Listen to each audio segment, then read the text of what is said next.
Indians here to lead us in the pledge. Cora and Jim, if you'd come forward, we would all face the flag.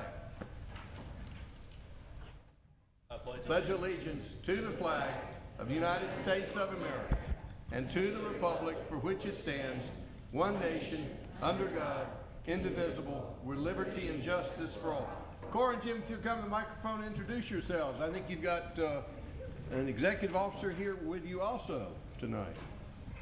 PFC Corps Chatton, sir. Young Marine Lance Corporal Ambush, sir. Tell us about the Young Marine program. I'm not familiar with it. The Young Marine program is a great program, sir. We take youth of all ages from the age of 8 to the graduation of high school. We take them and we form them to better citizens. We have Young Marines from Cartersville, Dalton, and the surrounding counties, sir.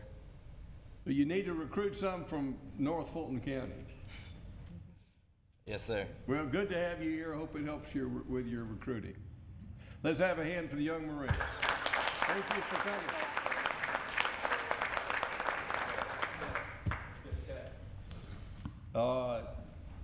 Next, I'd like to recognize the Martha Stewart Bullock chapter of the Daughters of the American Revolution.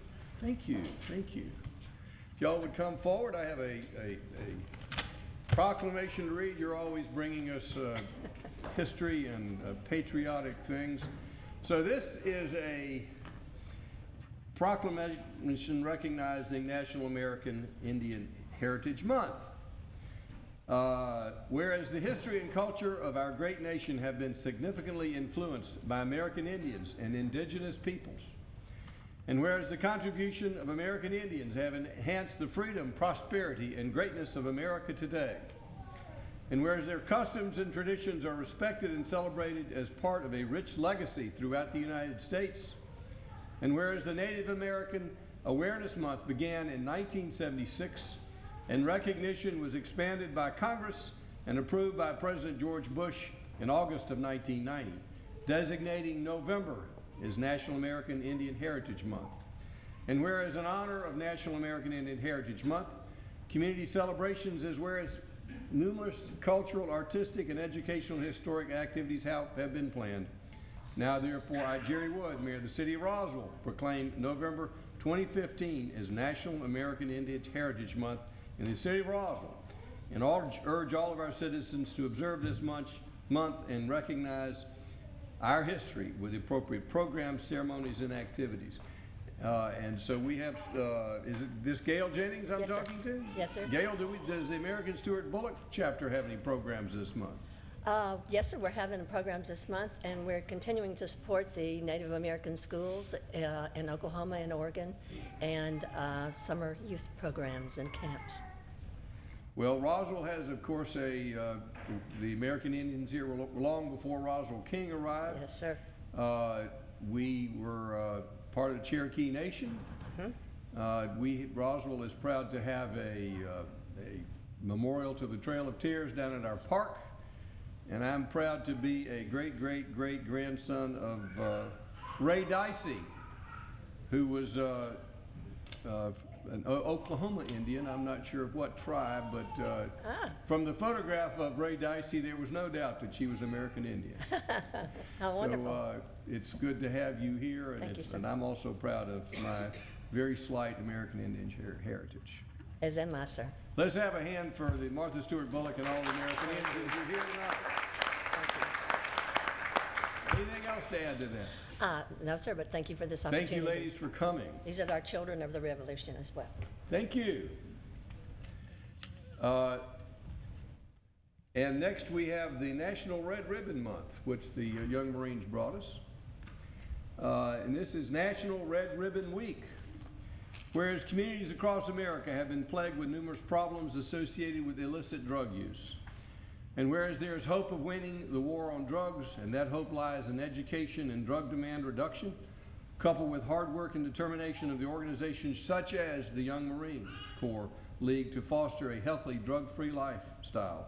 And whereas governments and community leaders know that citizen support is one of the most effective tools in the efforts to reduce the use of illicit drugs in our communities. And whereas the red ribbon has been chosen as a symbol commemorating the work of Enrique Kiki Camarena, a Drug Enforcement Administrative agent who was murdered in the line of duty and represents the belief that one person can make a difference. And whereas the Red Ribbon Campaign was established by Congress in 1988 to encourage a drug-free lifestyle and involvement in drug prevention and reduction efforts. And whereas October 25th through October 31st has been designated as National Red Ribbon Week, which encourages Americans to wear a red ribbon to show their support for drug-free environment. And I'm gonna put my red ribbon on right now, sort of. The rest of my council has preceded me, and Councilman DiPolito wore a red tie in honor of this tonight. He's ahead of us.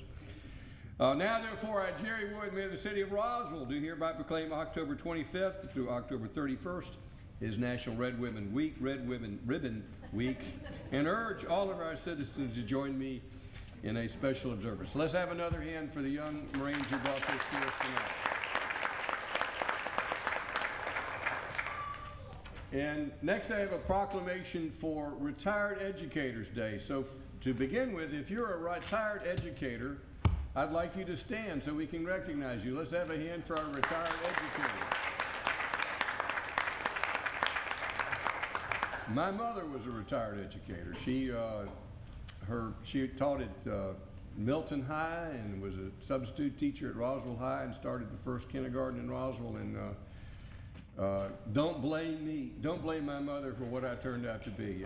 Everything is good about me I can attribute to her, and everything that was cantankerous about me I attribute to my father.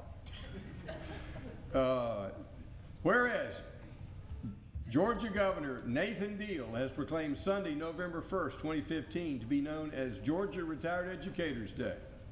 And whereas there are more than 113,000 retired educators in Georgia, 25,000 of whom are members of the Georgia Retired Educators Association. And whereas the retired educators of Georgia donate thousands of hours of volunteer service and make invaluable contributions to the welfare of their respective communities across the state.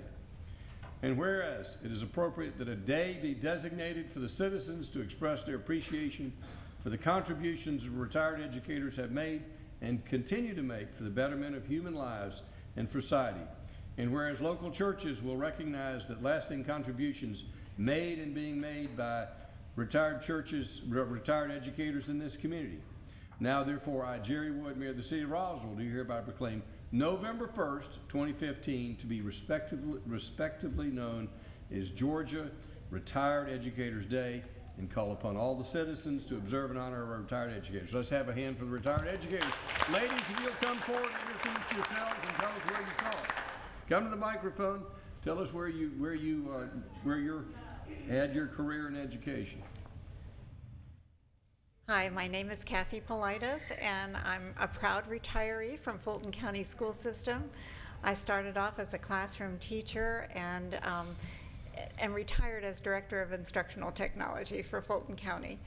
So, thank you. Well, I'm proud to be a product of the Fulton County system, elementary school and high school. Do we have another retired educator who is taking photographs? If you'll come to the microphone, please. I'm trying to do that. I'm Cheryl Abbott, and I know you. And I taught kindergarten for Fulton County Schools for 27 years. Taught first and second grade for 5. So I'm a proud ex-educator, but we're still involved with the kids. That's the thing. We haven't really left. It's kind of like being a mother. You never get past That's it. right. You never give it up. Let's have a hand for the teachers and the retired educators. Thank you. We have a duck somewhere in the building. Where's our duck? The duck had to fly the coop. The duck flew the coop? The duck flew the coop. She was on a short contract. Wait a minute. So even though the duck has flown the coop, we had a duck here earlier, but we have a presence from the duck and visitors to the duck. I would have known if the duck was getting ready to fly the coop to call the duck earlier. I apologize.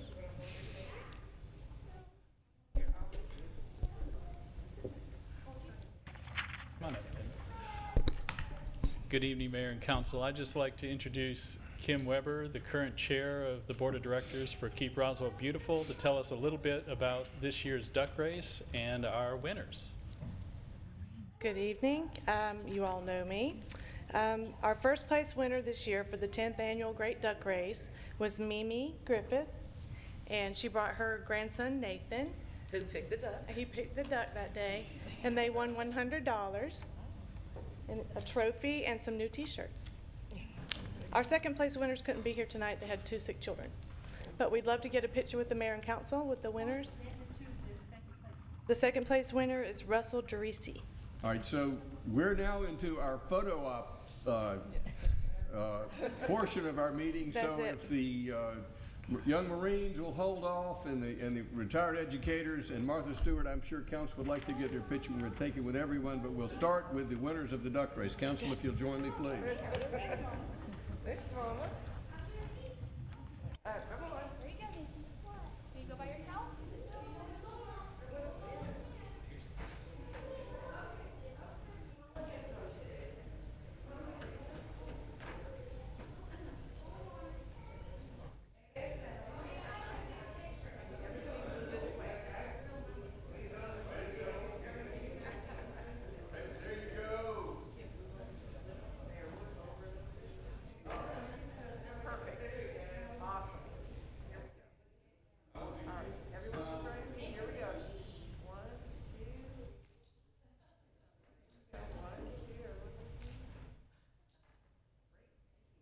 Thank you.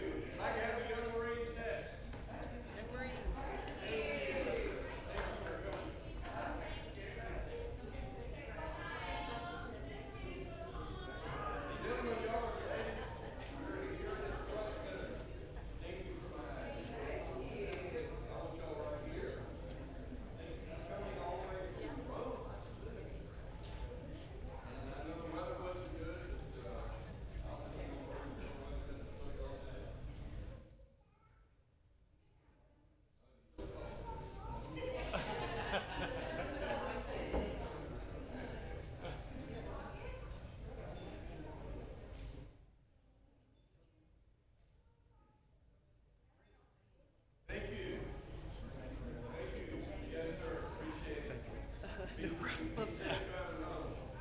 Martha Stewart Bullock, if we can go up here.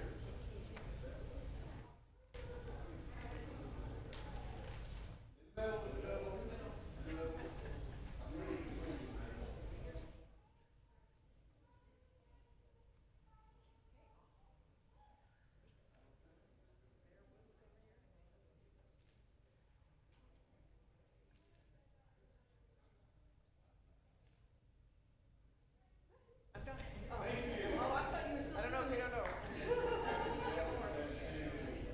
And retired educators.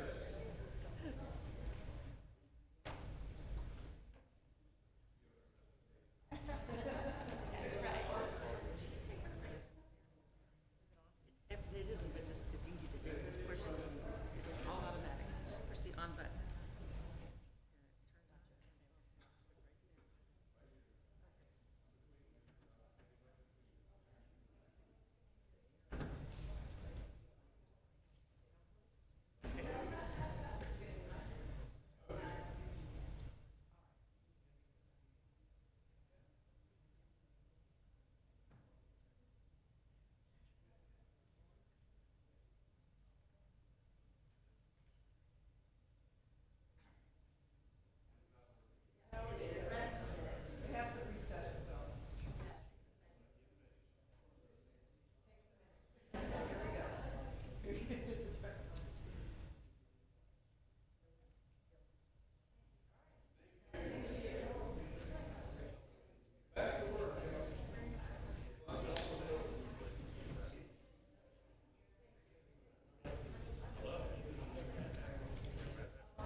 Least of which we have recognition for the city of Roswell, beginning with the Georgia Initiative for Community Housing Award. Who's here to present that?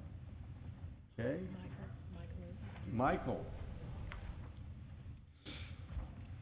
Thank you, Mr. Mayor and Council. We have a couple of people here that are from the Georgia Initiative for Community Housing Committee team that we had from the city, and I'm up here being able to present this award only as a department director. I take no credit. These people did the work, did the meetings, went to the retreats and the conferences. It was a 3-year process in working with the city, working with partners, the nonprofit partners, the development community, officials of the city. I know Nancy Diamond was heavily involved in this team, but it's all in an effort to make sure that we have the proper housing for the citizens, not only affordable housing, but different housing options.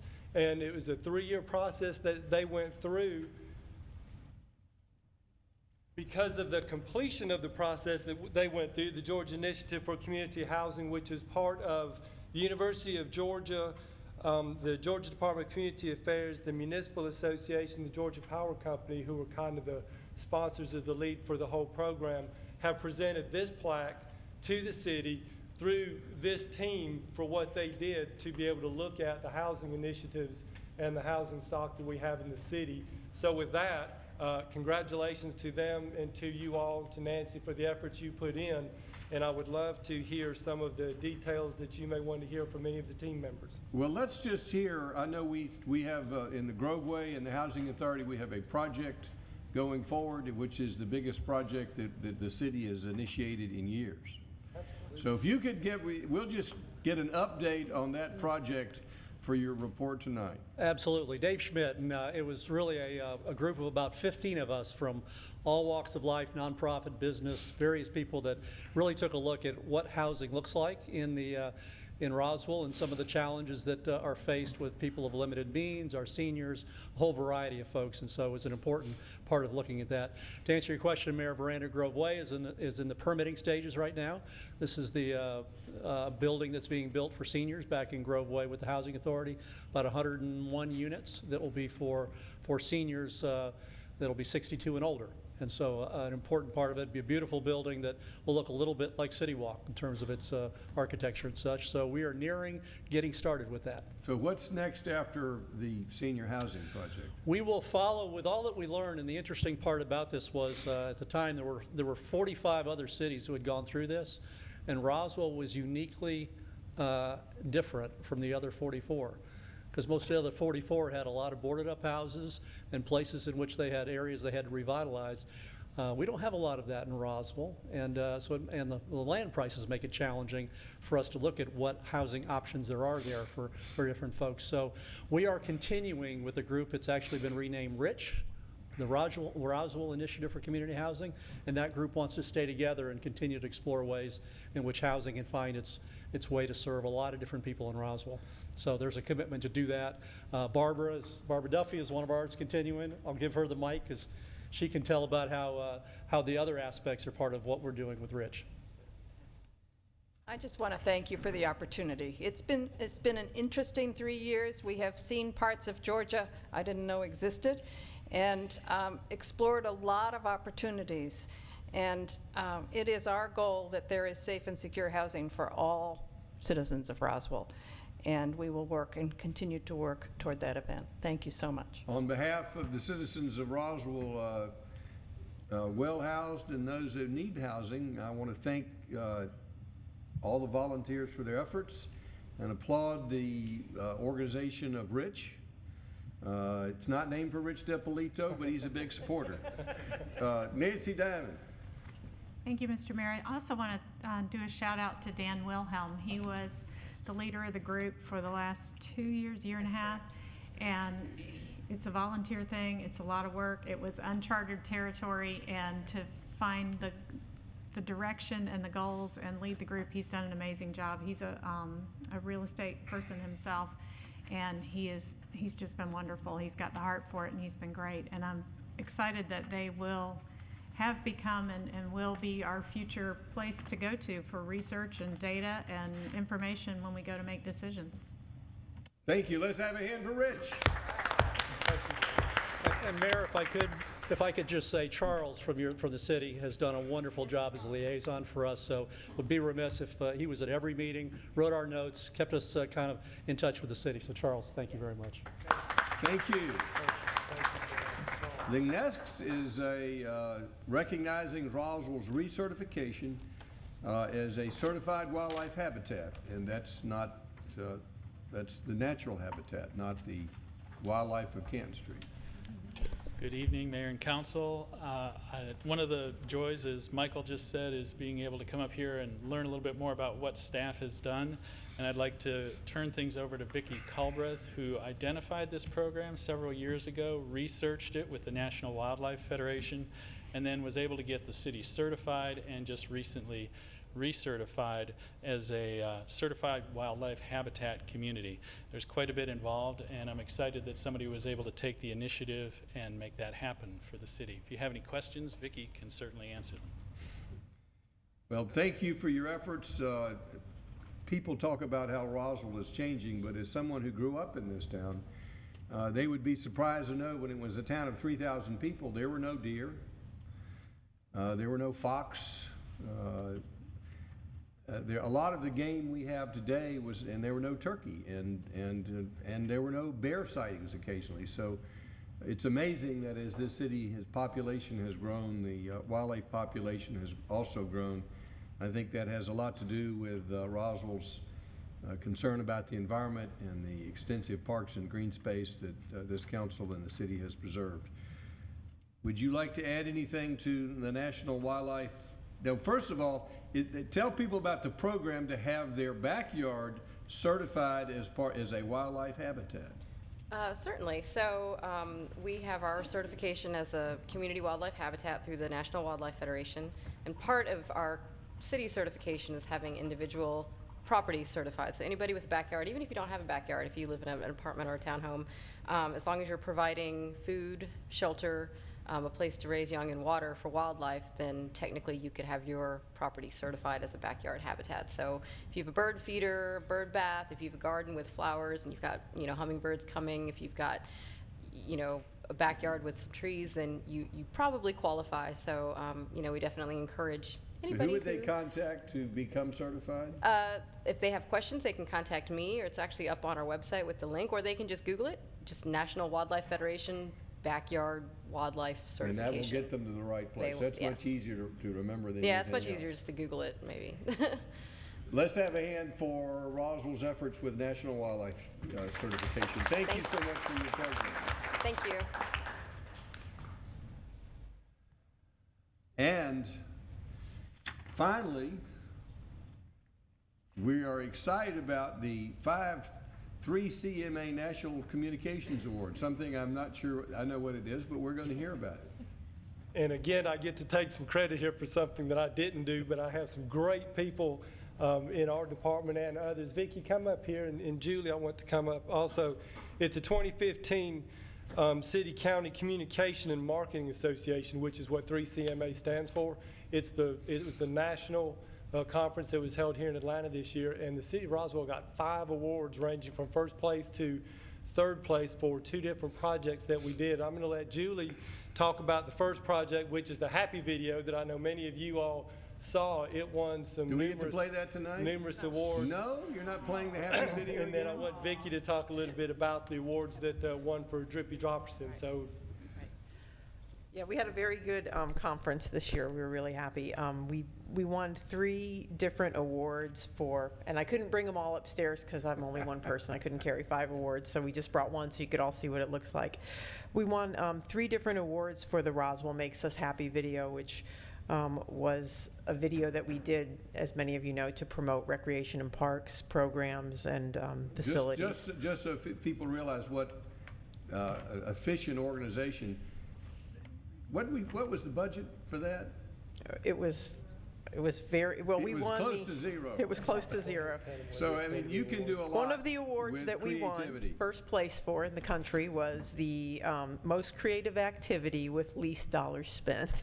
so that's your first place. I like that. We all like that up here. For Roswell Makes Us Happy, we also won first place for TV and video promotional video, and then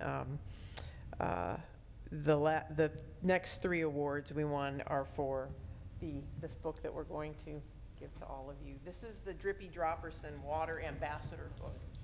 And how many years have we been doing Vicki Drippy? wrote this. Vicki wrote this book, and But we've been doing this, it's a number of years, right? what? The color, Oh, this no, is this not, isn't this the is different coloring than book. coloring book? This is different, yeah. This is Oh, different. it's different. Vicki wrote this book.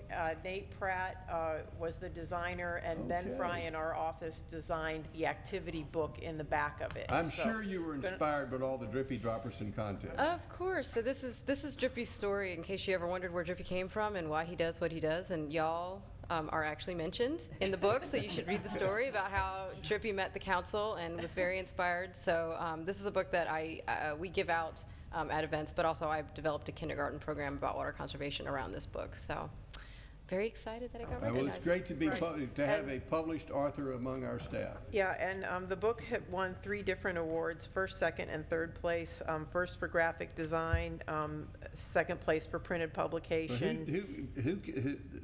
Nat Prate did our Nate graphic Pratt. design. Nate Pratt. Yeah, he has done a number. Does he work for the city? No, he does not. He is a graphic designer that we use sometimes to do work for us. He actually created Drippy years and years ago for the city. So we brought him back to we do have to this thank book. him. He did all the illustrations for it. He's very talented. And I'm gonna let Vicki say. And that is, we are very happy to bring those back to the city, and thank you for all your support for community relations and all the work that we do with the community. So thank you all very much. Thank you for making all of us up here look much better than we really are. Thank you. Thank you. Let's have a hand for our public relations department. They're doing a great job for us. All right. To the work of the council. Do I have a motion to approve the consent agenda? Motion by Councilman Eichelhart, second by Councilmember Wynn. Does anyone in the audience have any questions about the consent agenda? All in favor of the consent agenda, raise their hands. Passes unanimously. That brings us to the Admin Finance Department Liaison, Councilmember Kent Eichelhart. Thank you, Mr. Mayor. Our only item is to look at the rules of decorum for City of Roswell meetings. Mr. Fisher. Thank you, Councilmember Eichelhart. This is the rules of decorum that Do we have can we put that up on the screen for the folks who haven't seen this?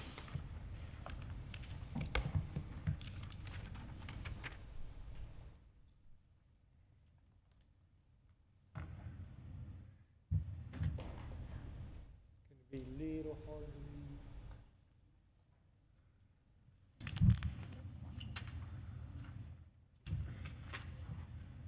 So what this is rules for mayor and council and other boards and elected bodies to be able to follow along in their meetings for the decorum and how they would act at particular meetings. This has been to a couple of committee meetings with some revisions along the way, and I think this is the final document as described in those committee meetings for your opportunity to adopt tonight if you so choose. So this will apply to the council and all board meetings. That is correct. Now, it applies not only to the behavior of the mayor and council and the board, but also behavior of citizens speaking at that meeting. It does. So because of the importance of this, and I know I have some citizens who are interested in this, if you would read 1 through 5 for us. I will be glad to. The speakers will refrain from speaking until recognized by the presiding officer. So speakers would mean council and the audience. That is correct. Or the board members. The presiding officer, whether that be the mayor or the chair, would need to recognize people before they speak. Yes, sir. The second one, number 2, each speaker will maintain a civil and courteous manner and tone. It's just in the way they present the material. Number 3, each speaker will speak to the agenda item under consideration and will attempt not to be repetitive in his or her remarks. Number 4, remarks will be directed to the presiding officer or to the attendees of the meeting in general. Remarks or questions may be addressed to a specific person only with the presiding officer's consent. And then number 5, speakers are free to question policies, positions, data, or information presented. However, speakers will not attack or impugn the character of other persons. If you'll go on to the enforcement section. In the enforcement section, let me get that up where it's easier to see. The presiding officer has the authority to enforce each of the rules of decorum. The presiding officer will inform the speaker that remarks falling outside of the rules of decorum and will cite the applicable rule.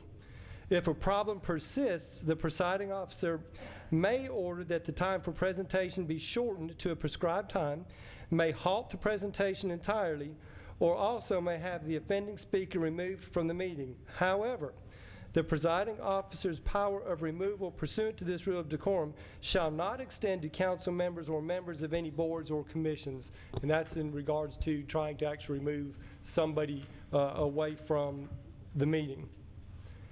Number 7, if a member of mayor and council or committee or board or commission believes that a rule of decorum has been broken, he or she may raise a point of order. A second is not required. The decision of the presiding officer is final. If any member believes the presiding officer is out of order, such member may raise the point of order and no second is required. If 2/3 of the members present vote affirmatively excluding the presiding officer who cannot vote in the matter, the point of order is sustained. This results in a public reprimand of the presiding officer but does not prevent the presiding officer from continuing to preside over the meeting. And that's 1 through 7 of the rules of decorum. Does the council have any questions? Councilmember Diamond. I'm sorry, Michael, can you put that up again? I sure just want to can. make sure that. Sorry about that. Number 7. Number 7? Because there was a suggested part here in our packet that was different, so I guess maybe Councilmember Eichelhart can speak to that. I'm sorry, where are you? Oh. My packet has a number 7.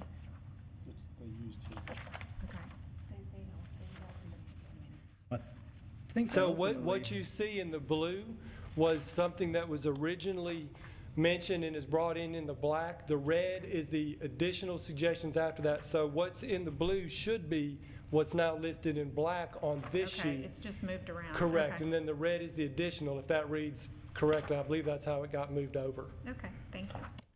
All right, I'm going to open this up for public comment and questions. There is one change that I had suggested. I'm not sure, I don't see it was included. In its 6, it says, if a problem persists, the presiding officer may order that the time for presentation be shortened, halt the presentation, and have the person removed. Fortunately, in my 18 years as mayor, we've never had anyone that had to be removed from the city council chambers, and I hope that will never occur. Sure. I don't expect, these rules are really just codifying our practices. But whether I'm the presiding officer or there is another presiding officer, I can imagine some circumstances when the offending party may need to be removed immediately, even with the first occasion. So my suggestion would be the presiding officer has the discretion, whether the problem is the first time it occurs or it is a persisting problem, to shorten the time, halt the presentation, or have the offending speaker removed. Or we can just remove if a problem persists persists. and just start that line with The presiding officer may. I don't anticipate that happening, but I can imagine the circumstances in which there could be a circumstance in which the first time would Sure. occasion the removal. So I would ask the council consider that when we entertain a motion. So with that, I will open it up for the floor for questions and comments. If you, yes, come forward, please. You'll give us your name and address.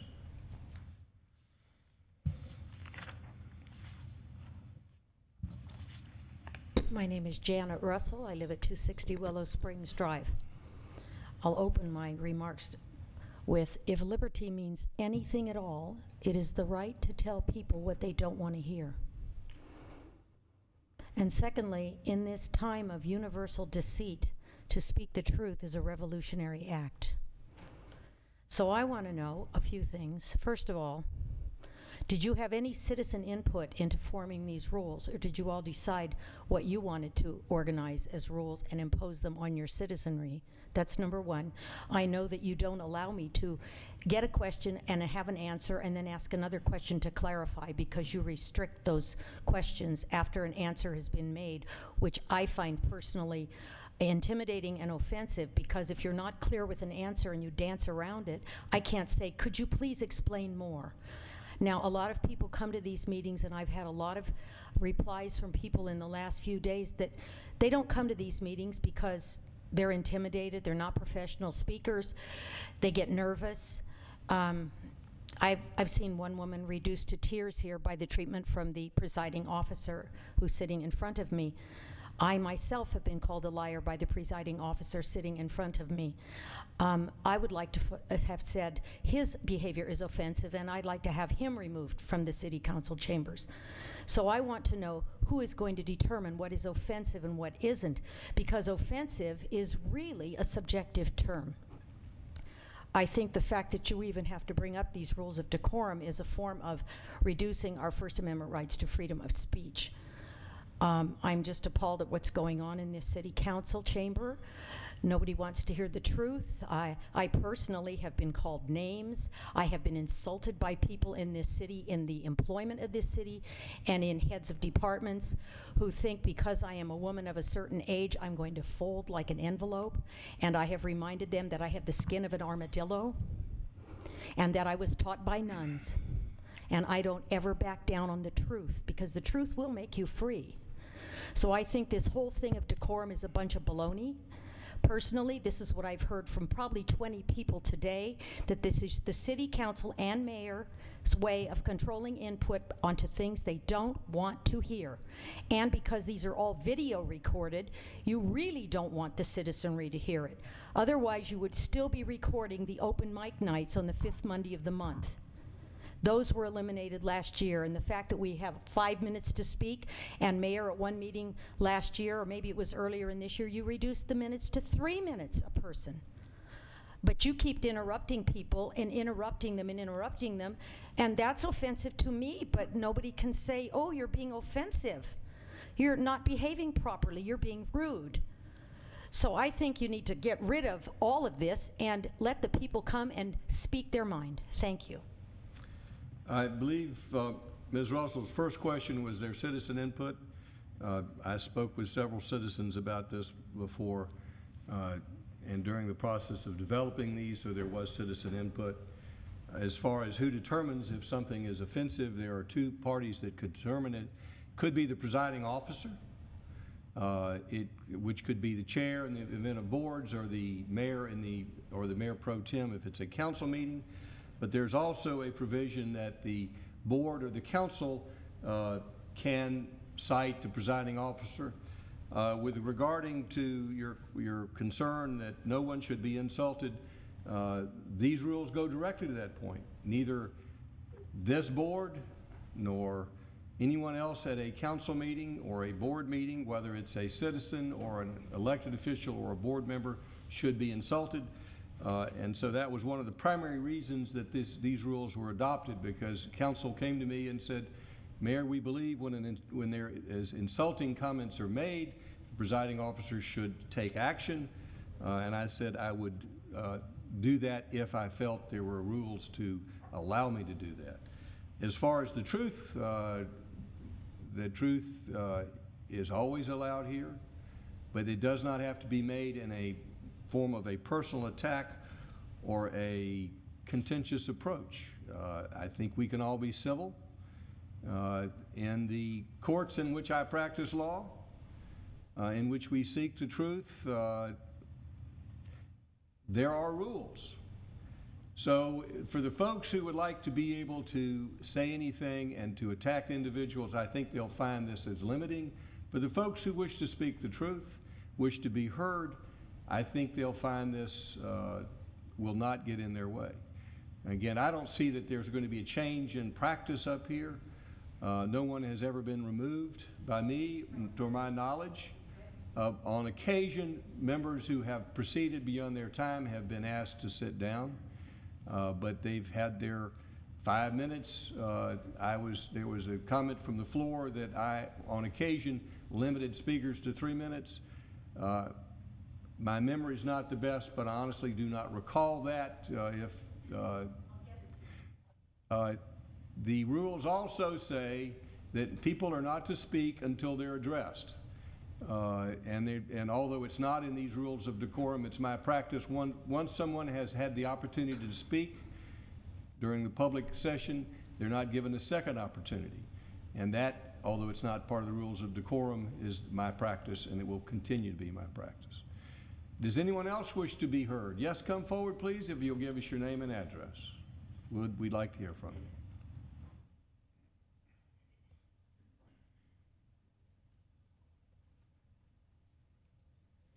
Thank you, sir. My name is Deborah Burnett. I live on Leah Drive. Can you hear me? Okay. My name is Deborah Burnett. I live on Leah Drive in the Wildwood subdivision of Roswell. I have been here since 1996. I moved here after spending 24 years on active duty as an officer in the United States Navy, and I do have some comments on the, on the proposed rules of decorum. I think these proposed rules are government overreach. They're trying to deal with what may seem to be a problem for some of you, but I do not believe they are a problem for the citizens who come here to petition their representatives and to air their views. When I've seen or heard questionable comments from listening to the recordings or watching the recordings of the city council meeting, as often as not, the things that I consider problematic are from elected officials who just sometimes appear to be irritated dealing with the citizens. But the citizens don't need rules of decorum for feeling that you're irritated with them. We have a way to deal with that, and that's at the ballot box. We can vote you out of office if we don't think you're respectful enough. And if the mayor and city council want to adopt rules of decorum or rules of civility for themselves, I don't think the citizens would object. But there should be no rule adopted by this council or any other government entity that in any way has the effect of chilling public discourse. We already have rule of law in this country, and as Mayor, as you have said, you can remove a person who is behaving in a disruptive or threatening manner, and you've never had to do that. So why are we doing this? We all hope that the people who stand where I'm standing and the people who sit where you're sitting can be respectful of each other. But, you know, this is not a cotillion, it's a government in action, and sometimes that's a little messy. However, messy does not equal unlawful, and case law on the First Amendment clearly flows toward expression, free and open expression, not toward attempts to regulate free speech, and especially political speech. Meaning no disrespect to the mayor and the members of this august council, but I absolutely believe if I feel compelled as a citizen to stand in front of you at a public meeting and say, I think everybody who is a part of the city government of Roswell is a moron, this Constitution protects me. The Constitution protects that speech. Unless my speech represents a clear and present danger, I do not believe this council has the right to keep me from uttering that speech. I do not believe the city council has a right to govern my speech in advance. I don't want my participation and my citizens, my fellow citizens' participation to be governed by the interpretation of the presiding officer on whether we are speaking civilly enough. I would like to request that the mayor and the council withdraw these proposed rules and move on to the business of governing the city instead of worrying whether we're polite enough in these meetings. I also would ask this council to think carefully about any action you consider in the future because I feel that inadvertently you are limiting the citizens of this city from participating in their government by limiting our expression. This is twice in 2 years that this body has taken steps that would limit free speech in Roswell.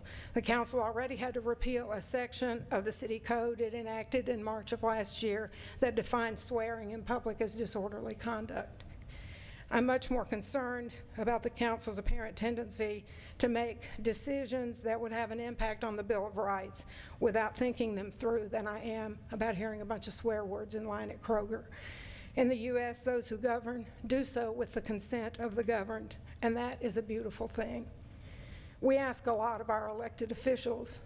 Most important, we ask you to represent us and the interests of our city as a whole.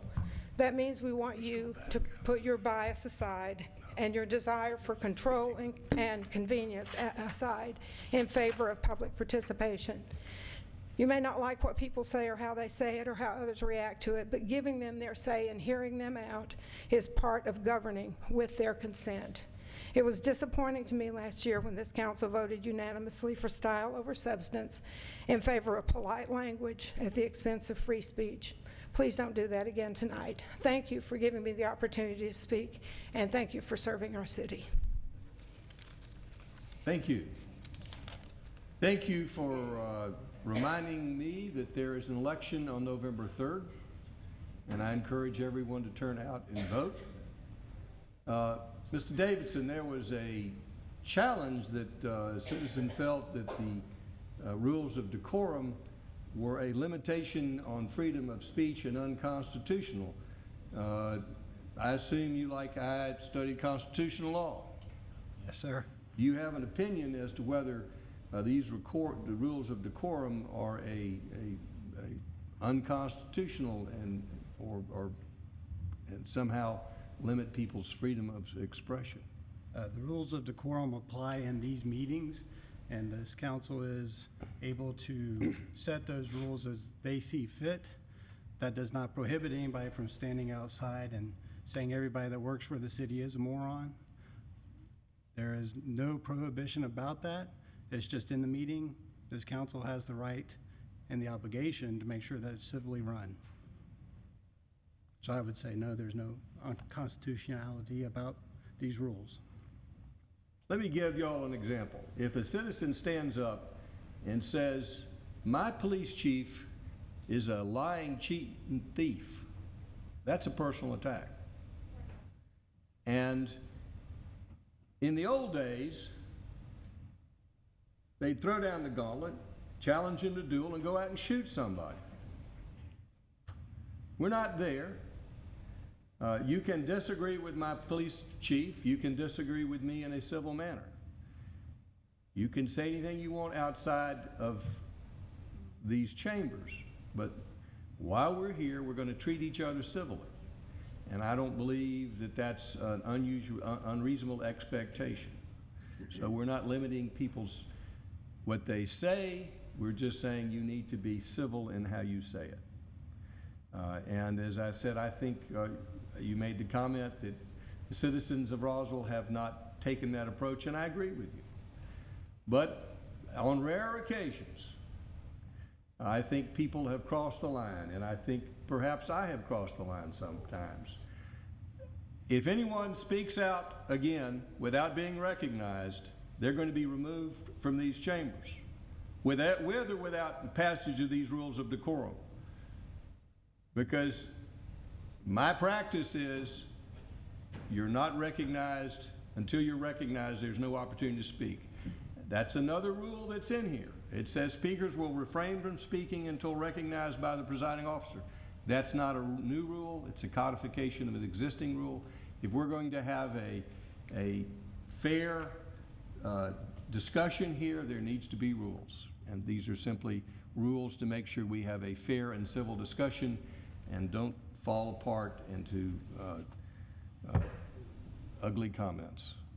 So with that, anyone else wish to address the floor? Yes, come forward, please, and give us your name and address.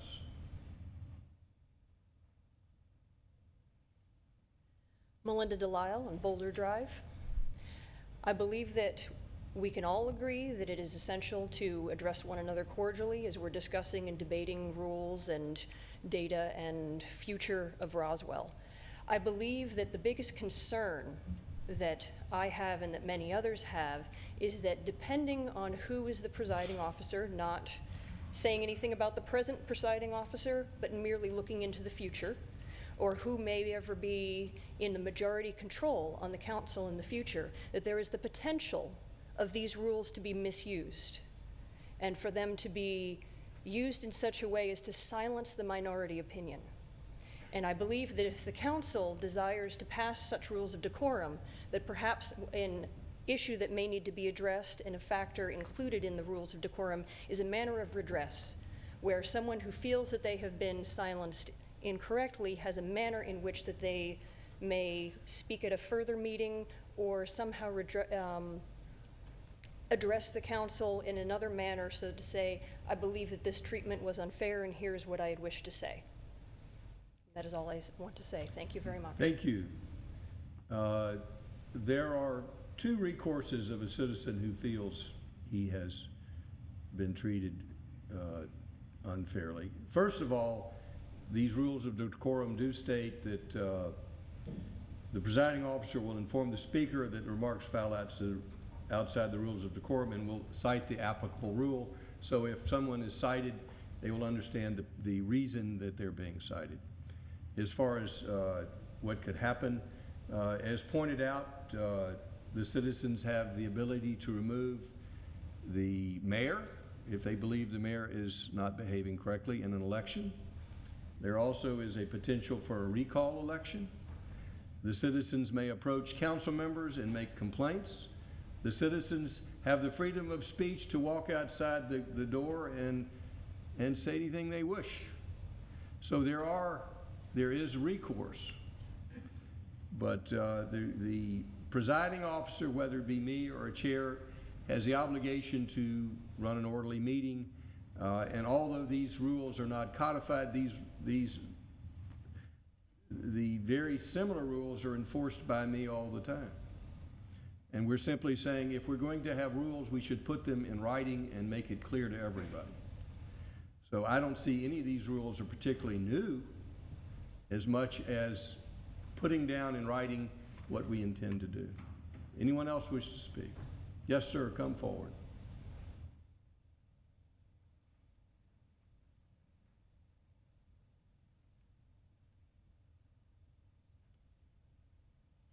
Thank you. My name is Don Conity. I live at 8000 Sandorn Drive here in Roswell.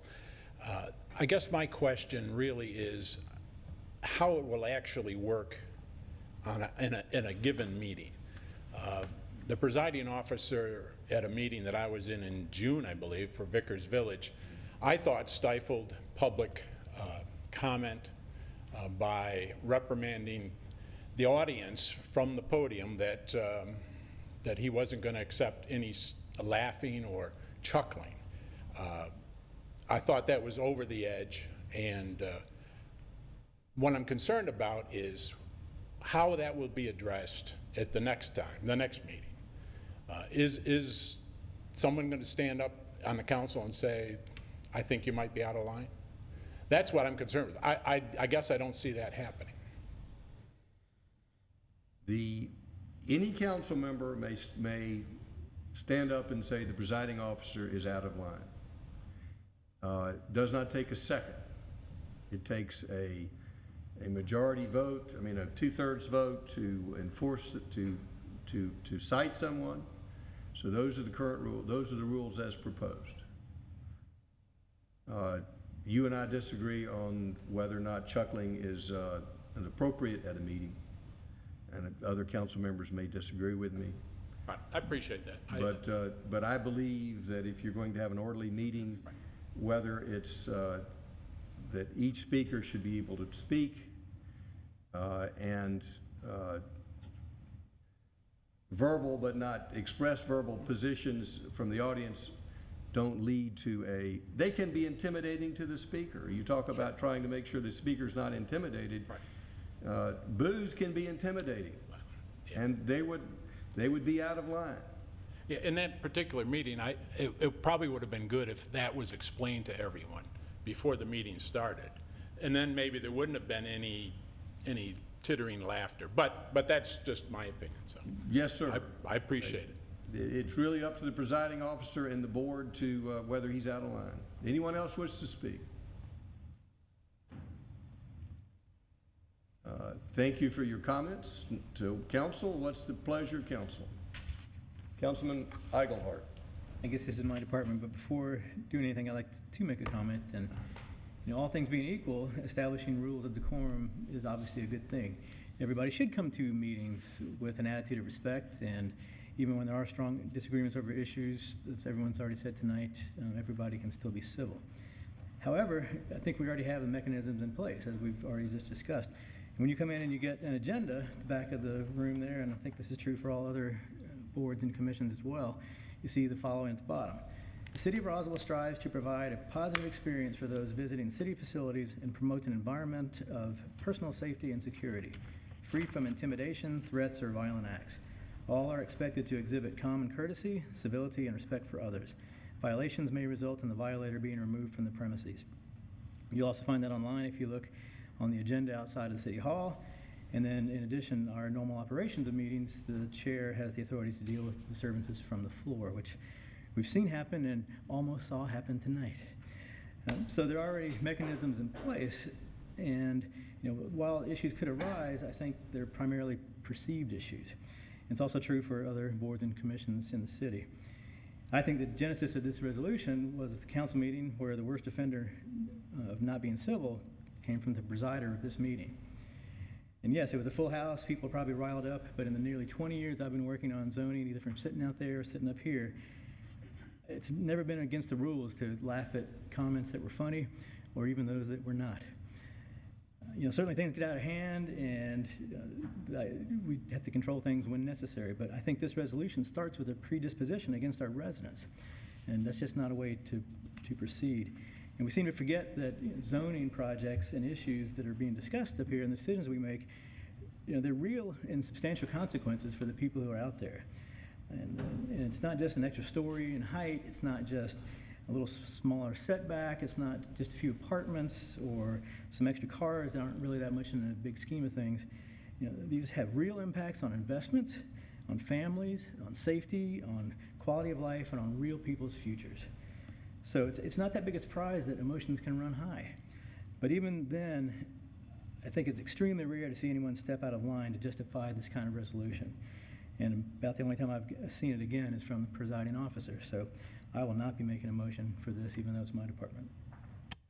Councilman Eichelhardt, if you would, I'd like to find out any specific objections you had. I understand a general objection believing that they're not appropriate, but with regard to number one, speakers will refrain from speaking until recognized by the presiding officer.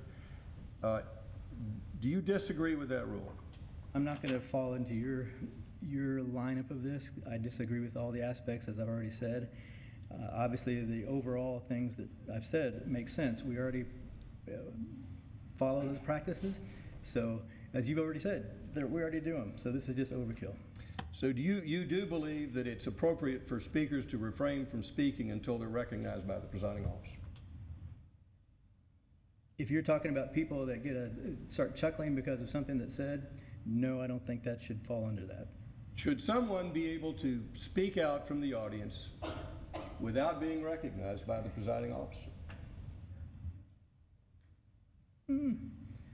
Probably not, unless some of the situations that we have could present themselves. Could you give me a situation in which it's appropriate for people to be able to speak out without being recognized? This is the fun part of this, because I get to talk back to you and say how ridiculous the things that you do and say are, but people that sit out there don't get to do that. And you know, this is your game that you like to play, is coming through these things that really try to make things look like they're not. And it's pretty clear, and I'm not going to fall into it. So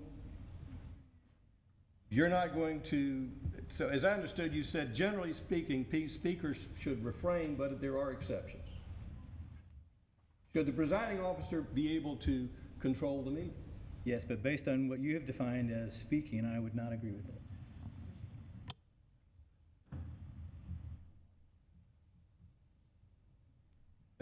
I don't see any definition in these rules of decorum about speaking.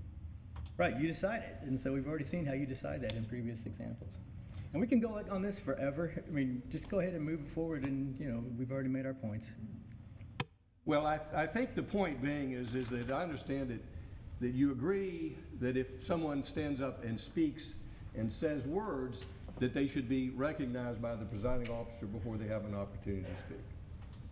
I think everyone that comes in here, well, maybe not every single person all the time. Most people come in, they follow the rules, that they know it's time to speak, they'll bring their card up, they fill it out like they're supposed to, and again, it's a rare occasion where that has ever happened, and it's silly to put this forward. Do you believe that it's appropriate for speakers to maintain a civil and courteous manner and tone? I'm just going to go ahead and say no, because why not? Well, this is kind of silly, so I'm just going to go ahead and say no.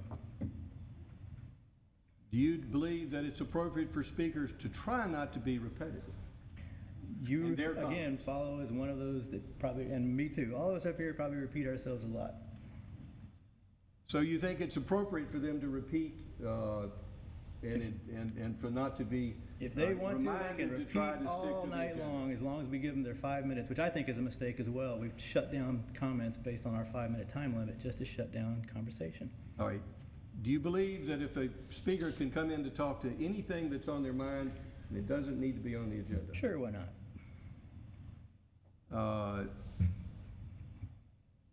And I hope you realize I'm making a farce of this like you are, so any questions I answer... I'm taking it seriously.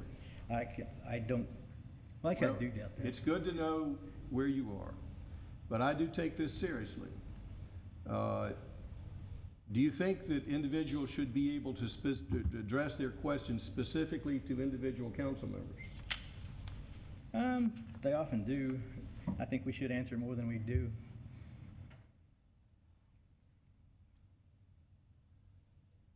Did you have any disagreement with the enforcement provisions of this? I know there was a change to make, at your suggestion, that the individual council members could raise a point of, from the council without a second. Do you disagree with what you brought up? Well, I tried to make something bad better, which is what we often do in a lot of our zoning and other cases throughout the things that we do here. But yeah, I will say that's actually a pretty good one because I came up with it. But that may actually be one good thing that come out of this. So as I understand it, you don't disagree with the rules, you just you don't believe they're necessary because it's a rare occasion when they're breached. Yeah. I agree with you on that point. I think it is a rare occasion when it's breached, but I think people should understand if there are rules that we practice, they should be put in writing, and that's my effort here. If the council disagrees with any of these rules, I'm fine with them changing it. I just want to know what the rules are. Any other comments from council before we entertain a motion? Councilmember Diamond.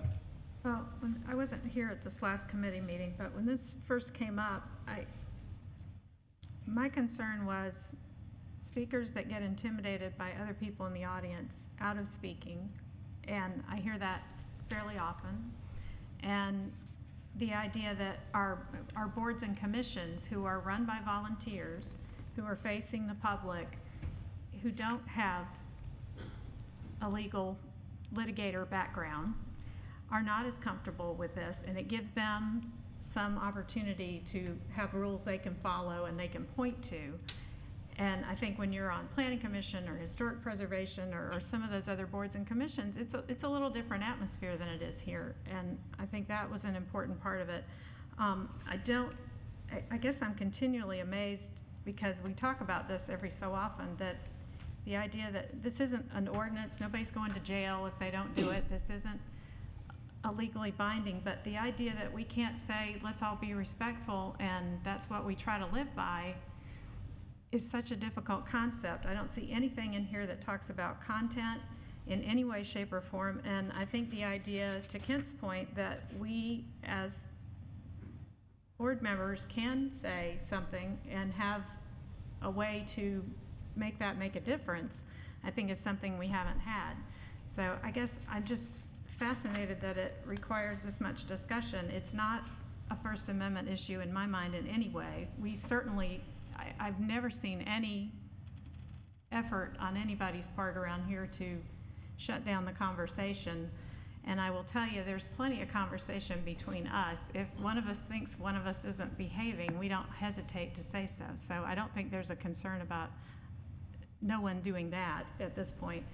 So I don't see what the big problem is, but I do think that thing at the bottom covers it. But I understand that those volunteers that work with us and those with the legal minds are more comfortable with something in writing, and I just don't see anything offensive here. Any other comments before we entertain a motion? Councilmember DiPolito.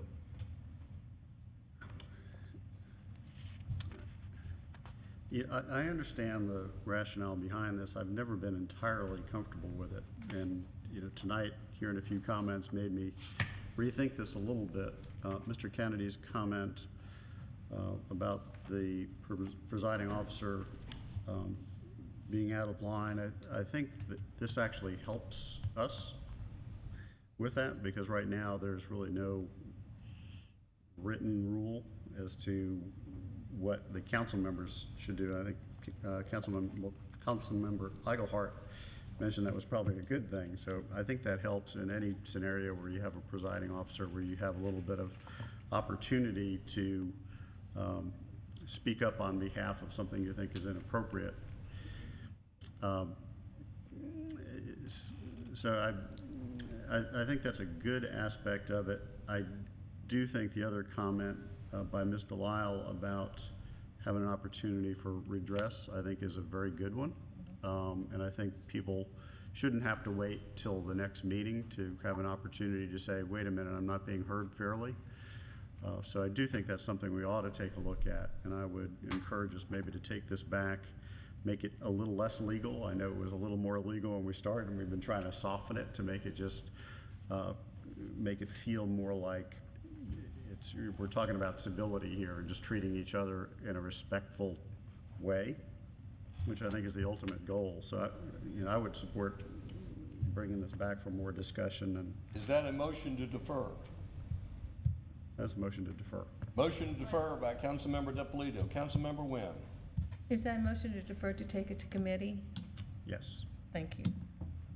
I will second that motion. We have a motion and a second. Councilman Orleans. Yeah, I had some concerns when we first started this process. I mentioned that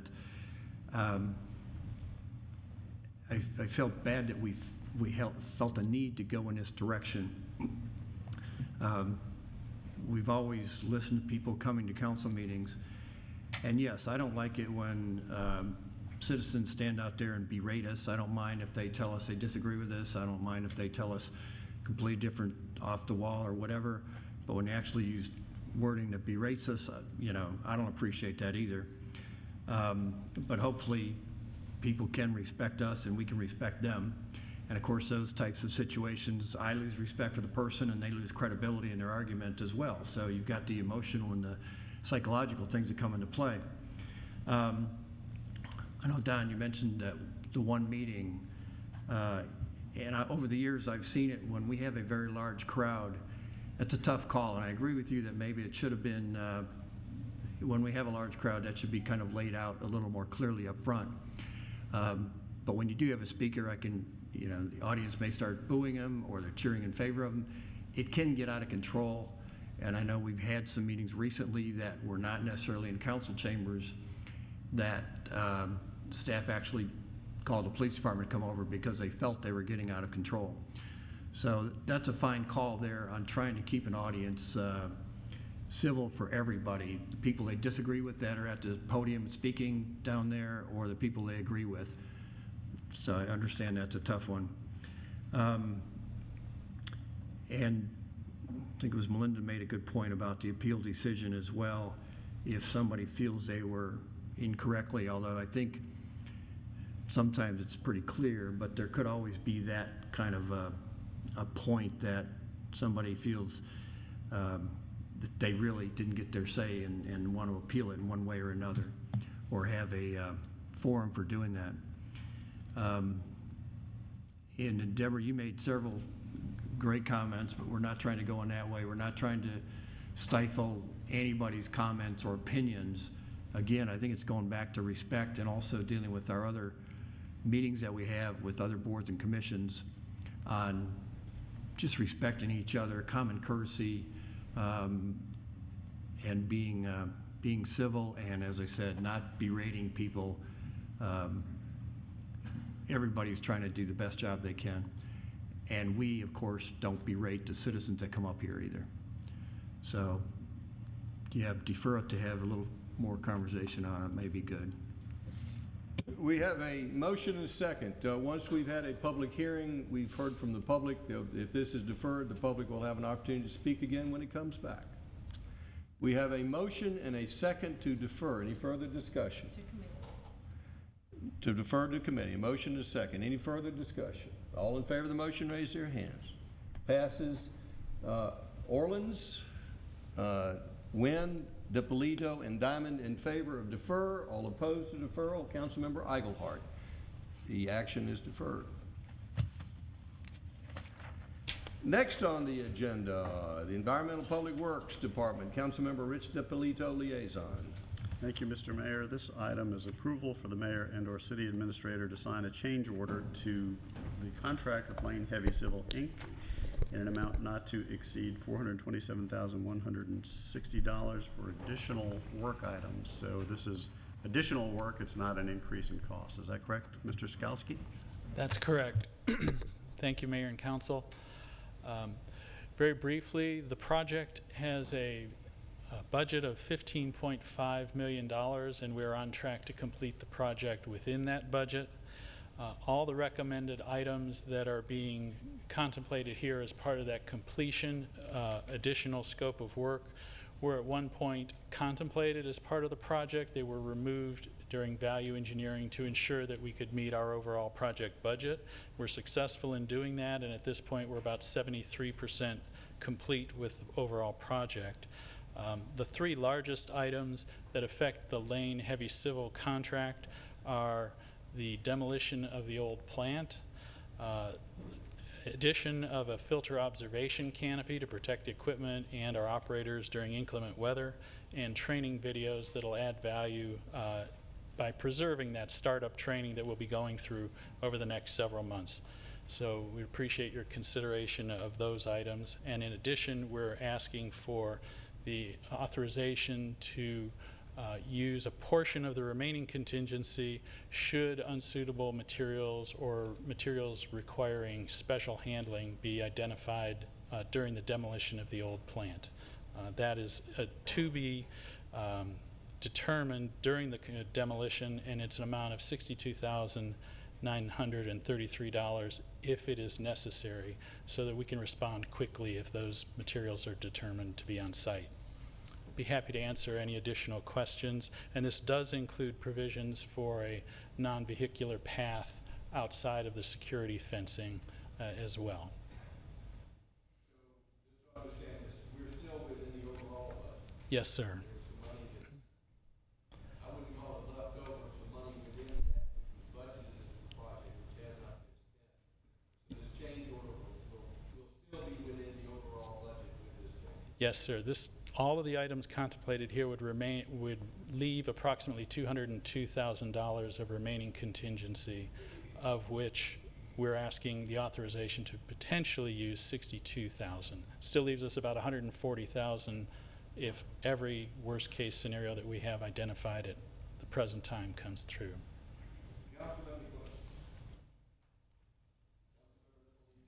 Thank you. Mr. Skalsi, the request is for the $427,160, correct? Yes, sir. Okay, now, you also in your write-up have included security fencing, landscaping, and so forth, and monies for the path to make this passive park area accessible, which I agree with, but I don't see that as part of this request. The monies that would accommodate those revisions are in the project budget at the current time. They are all below the $75,000 limitation that we have, and I believe are all currently covered under identified project items that either we did not spend under the Lane contract or would be done with separate direct purchase items, which we already have in place. Okay, so those items are being covered under Yes. the overall budget, but not as part of this request. And all items that we're talking about here would be handled in accordance with all of our current city procurement policies. Okay, and then the remaining available balance of 202,840, you would like for potential remediation, or a portion of that for potential remediation, but should that be part of this request? Put that into a contingency line item? We actually have a contingency line item in the water treatment plant budget. It requires mayor and council approval to authorize that amount, and that's the reason we're asking for it at this point in time. Because of the time that it takes to go through the approval process, we'd like to have that pre-approved in case we run into that situation during the demolition. We won't know until the survey's been done and they begin the process. Right, and I understand that and I agree with it. However, I don't think that's the way this is written, that you're asking for that, because you have the 427,160 is the requested amount, but unless I'm doing my math wrong, the remediation amount is outside of that. The 69,000 that we are talking about as an added contingency item is already in the Lane contract. It just has not been released by council for expenditure on the project. It requires this separate authorization to do that. I hope that's consistent with our understanding. The 427 would be an immediate change order to Lane. This would allow us to transition that 62,000, which is already in the Lane contract, to a specific expenditure, which would be the removal of unsuitable materials during the demolition. It's already in the contract, it just hasn't been released for a specific line item. I'm agreeing with you, and I'm trying to make sure that I make my motion correctly so that you have that authorization. So maybe Ms. Love can help clarify? Kay Love may have help. I don't know if I have help, but I have an explanation. So we only need an additional $427,160 for the change order because the amount of the contingency is already in the existing contract. So the dollar value already includes it. However, we don't have authorization to spend within that contingency line item unless we come to you and get specific approval for that item.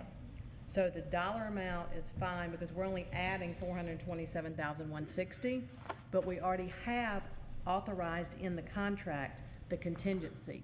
We just need mayor and council approval. Otherwise, we would have to wait and come back to you to get authorization to spend that money. It wouldn't be a change order, it would just be authorization to move it off the contingency line item onto the demolition line item. But all contingencies have to be approved by mayor and council. I don't have authorization to approve them. Well, again, I think we're asking for 427,160, so I'm not sure how you're getting approval for the remediation funds.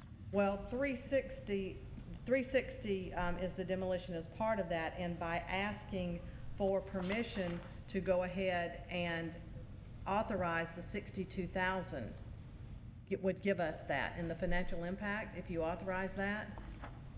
To your point, if you just read the approval line item, then that's correct. We would need to add in the wording that's in the financial impact that Dan asked permission for, but not a dollar, not adding to the Lane contract. I'm clear. That's atypical. Yeah, I'm sorry, but that we was can make that happen. confusing because we should have put that in the top of the title there to ask about the contingency. Okay, thank you.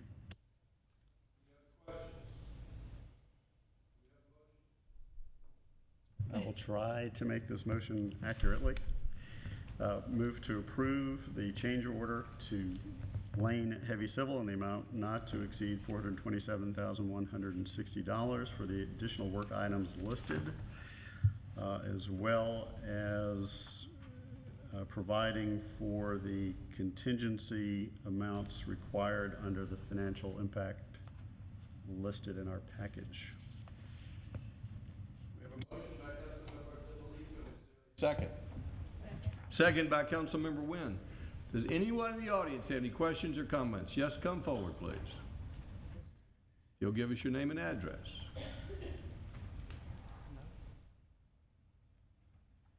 Janet Russell, 260 Willow Springs Drive. Before I ask Mr. Skalsky a question, I just would like to acknowledge the name of the man, Mr. David Kent.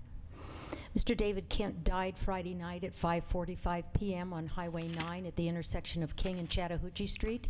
He was hit on a motorcycle by a vehicle turning left onto King Street. He was 25 years old and left a 3-year-old son. His homicide by vehicle was about 45 minutes after an accident that occurred in exactly the same place. There was another accident in the same location yesterday and one today.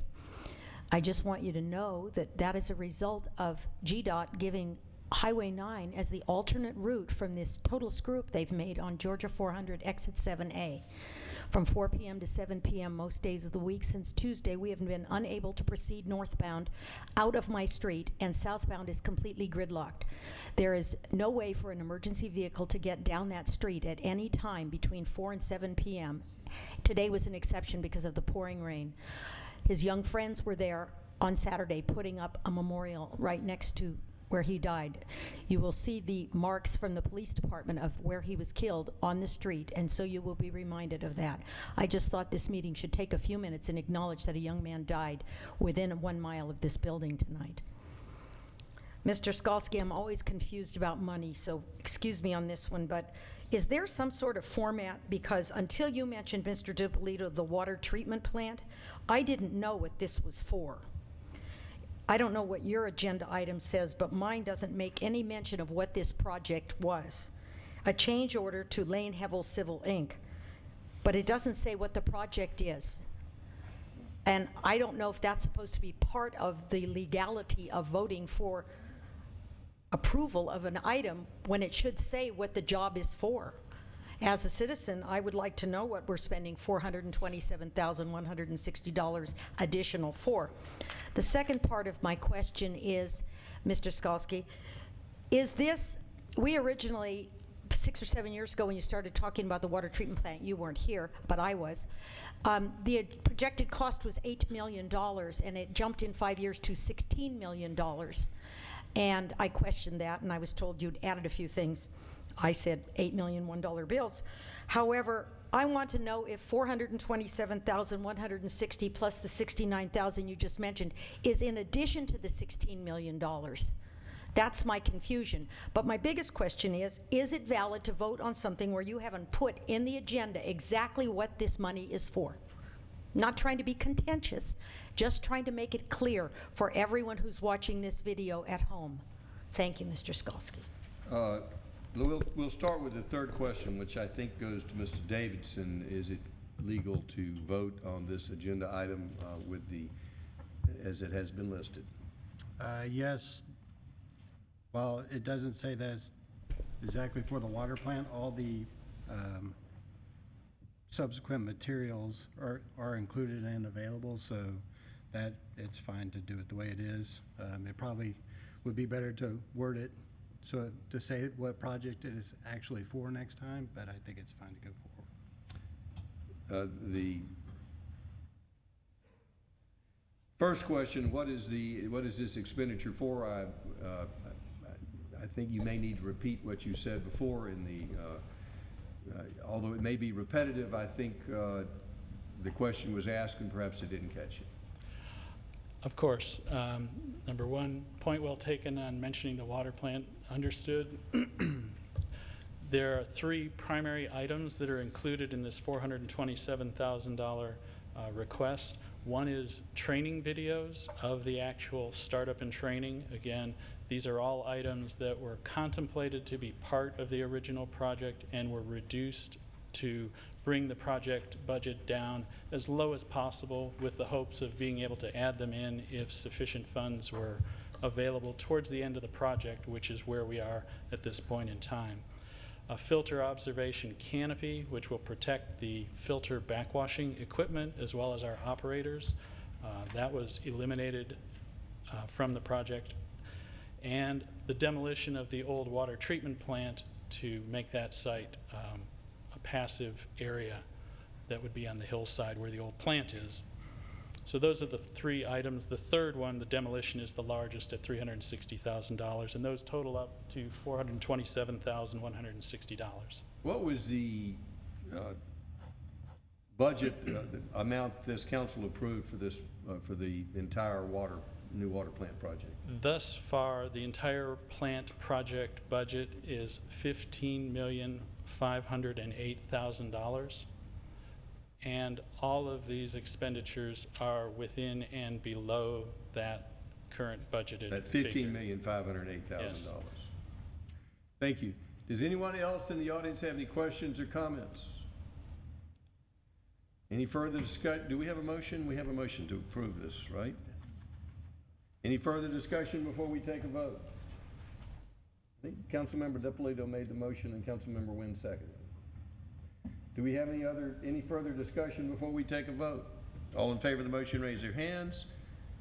Passes unanimously. Thank you.